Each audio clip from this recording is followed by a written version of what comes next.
Good morning दोस्तों, मैं शंभू कुमार स्वागत करता हूं आप सभी को अपने यूट्यूब चैनल उर्मी ईडो पॉइंट पे। आज हम लोग पढ़ेंगे विटामिन के नेक्स्ट भाग। हम लोगों ने कल विटामिन ए पढ़ा था, आज हम लोग पढ़ेंगे विटामिन डी। ठीक है, वसा में घुलनशील विटामिन हम लोग पढ़ रहे हैं ए डी ई के। इनको पढ़ के पहले हम लोग खत्म करेंगे। तो हम लोगों ने कल ए पढ़ा था, आज हम लोग पढ़ेंगे क्या, डी। ठीक, सबसे पहले विटामिन डी का खोज होपकिंस ने किया था। ठीक है, विटामिन डी का खोज होपकिंस ने किया था। उसके बाद खोज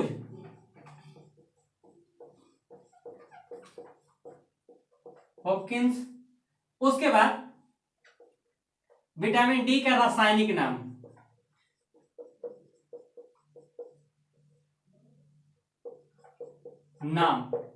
विटामिन डी का रासायनिक नाम कैल्सीफिरोल होता है। कैल्सीफिरोल।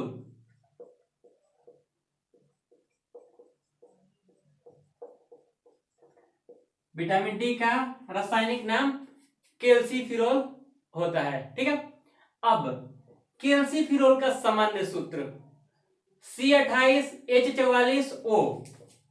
C28H44O।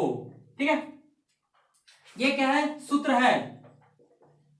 सूत्र, सामान्य सूत्र किसका, कैल्सीफिरोल का। ठीक है, अब देखा जाए यहां से एक और सवाल बहुत बेहतरीन बनता है। आपसे पूछा जा सकता है कि विटामिन डी किनके किनके मिलने से बना हुआ है या किनका यौगिक है। ठीक है, तो याद रखेंगे यहाँ कार्बन, हाइड्रोजन और ऑक्सीजन। उसके बाद एक और सवाल बहुत बढ़िया बन सकता है कि विटामिन डी में कार्बन, हाइड्रोजन और ऑक्सीजन का अनुपात क्या होता है। ठीक है, तो देखें 28, 44 और क्या 1, यही अनुपात में ये होता है। ठीक है, तो इसको याद रखेंगे।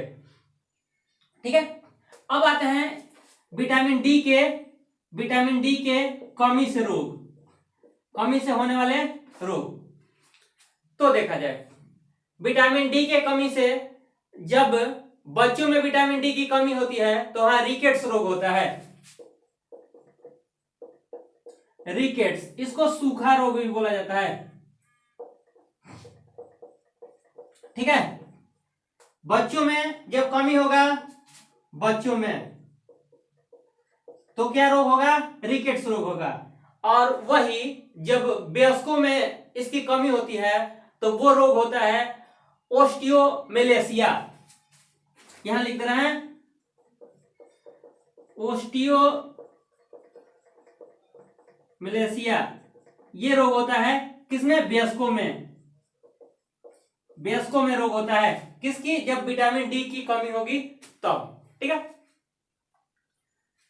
और बात इसके बारे में जानते हैं, विटामिन डी के बारे में। विटामिन डी सबसे तेजी से बनने वाला विटामिन है। ठीक है, विटामिन डी एक ऐसा विटामिन है जो हार्मोन के भांति कार्य करता है। ठीक है, और फिर आपसे पूछा जाएगा कि किस हार्मोन के जैसा कार्य करता है, ये किस हार्मोन के भांति कार्य करता है, तो वो पीटीएच हार्मोन होता है। पीटीएच। ठीक है, पीटीएच हार्मोन के जैसा ये काम करता है, पैराथो हार्मोन के जैसा काम करता है।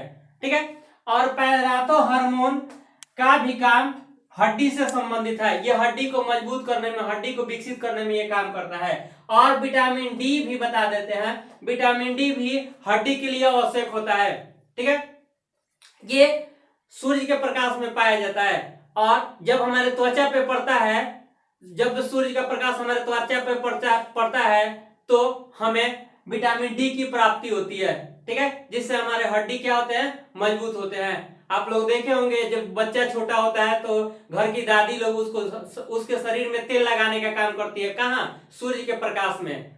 क्या होगा उससे, कि उस बच्चे का क्या होगा, हड्डी मजबूत होगा। ठीक है, विटामिन डी क्या है, इसमें कैल्शियम पाया जाता है। देखिए रासायनिक नाम में कैल्सीफिलोर आया है, जो कि हड्डी के लिए लाभदायक होता है। ठीक है, अब आते हैं इसके स्रोत के बारे में। स्रोत, इसके स्रोत क्या क्या हैं, हम क्या खाएंगे तो विटामिन डी की प्राप्ति होगी। तो देख लीजिए, दूध खाएंगे, दाल खाएंगे, मांस खाएंगे, ठीक है, अंडा खाएंगे और मछली के लीवर का तेल खाएंगे। ठीक है, इसका हम सेवन करेंगे तो हमें विटामिन डी की प्राप्ति होगी। अब विटामिन ई के बारे में जानते हैं हम लोग, ठीक है। तो सबसे पहले विटामिन ई का खोज के बारे में जानते हैं। इसका खोज इवांस तथा वाइनसॉप ने किया था। इवांस तथा वाइसॉप, ठीक है, वाइसॉप ने किया था, ठीक है। अब आते हैं इसके रासायनिक नाम के बारे में। रासायनिक नाम, तो इसका रासायनिक नाम टेकोफेरॉल है।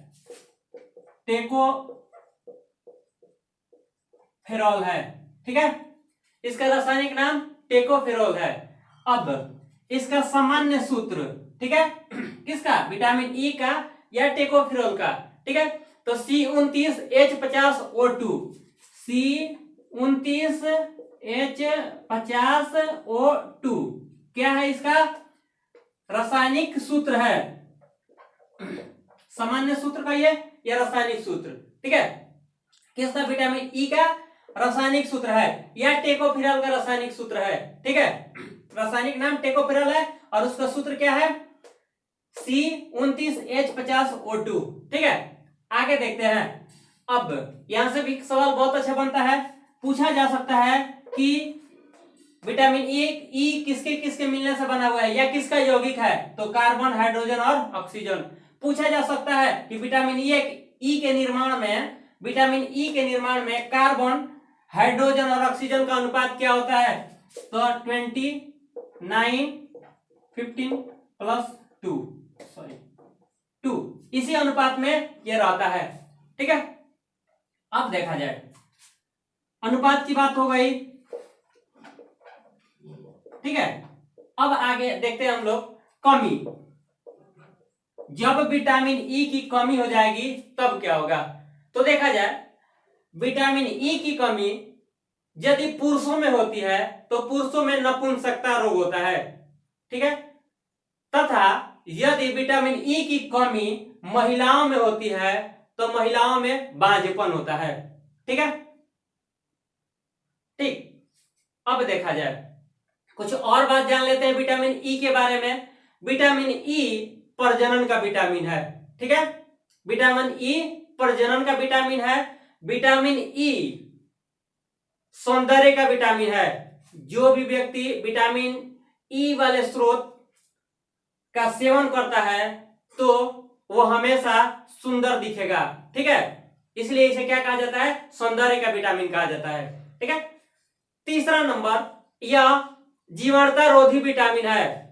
जीवाणुता रोधी कहने का मतलब ये है कि ये बुढ़ापा को देरी से लाने का काम करता है। आपका उम्र हो जाएगा बट ये पता नहीं चलेगा कि ये व्यक्ति कितने साल का है, ठीक है, इसका उम्र कितना है। तो हम लोग क्या कहते हैं कि खाते पीते घर का मेंटेनेंस किया है। अरे मेंटेनेंस नहीं किया है जी, वो विटामिन ई युक्त भोज्य पदार्थ का सेवन करता है, इसलिए उसका उम्र पता नहीं चलता है, ठीक है। आगे, विटामिन ई ऊतकों को नष्ट होने से रोकता है, ठीक है। विटामिन ई ऊतकों को नष्ट होने से रोकता है। अब देखते हैं इसके स्रोत के बारे में, ठीक है। स्रोत क्या खाएंगे कि विटामिन ई मिलेगा, ठीक है, विटामिन ई की प्राप्ति होगी, क्या खाएंगे तो, ठीक है। स्रोत क्या है, तो कपास का बीज का सेवन करेंगे तो विटामिन ई की प्राप्ति होगी, ठीक है। नारियल का सेवन करेंगे तो विटामिन ई की प्राप्ति होगी, ठीक है। सूरजमुखी के तेल का सेवन करेंगे तो विटामिन ई की प्राप्ति होगी, ठीक है। अखरोट तथा मूंगफली खाएंगे तो विटामिन ई की प्राप्ति होगी, ठीक है। इतना चीज का यदि हम सेवन करते हैं तो हम जल्दी क्या बूढ़े नहीं हो सकते हैं, ठीक है, हम सुंदर दिखेंगे, ठीक। हमें आशा है कि आज के विटामिन का क्लास आप लोगों को अच्छा लगा होगा, ठीक है। लाइक करें, सब्सक्राइब करें, शेयर करें। जय हिंद, जय भारत। मिलते हैं नेक्स्ट वीडियो में और विटामिन के साथ।